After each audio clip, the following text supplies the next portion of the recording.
Wala daw pagbabago sa performance si Luka Doncic ayon yan sa Orlando Rising superstar na si Franz Wagner matapos ang kanilang naging bakbakan sa quarterfinals. Habang eto mga idol, matinding bakbakan ng magaganap sa FIBA Eurobasket semifinals, kabila ang semis to mga idol. So ayun na nga mga idol, nakakalungkot na isipin eliminated na ang kupunan ng Slovenia sa pamumuno ni Luka Doncic matapos ang naging matinding bakbakan nila sa quarterfinals kontra sa Germany.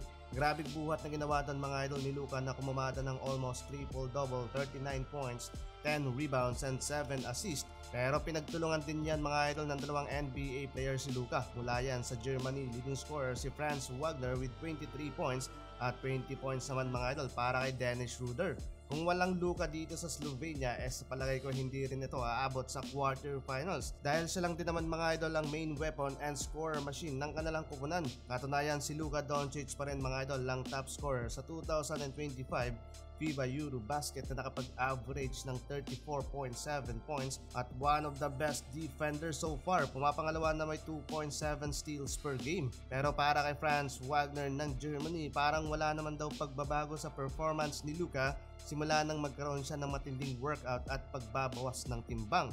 Pero sa iyong obserbasyon mga idol, nakikitaan na ba ng magandang future ang Los Angeles Lakers sa bagong Luka? I-comment mo na yan sa ating comment section.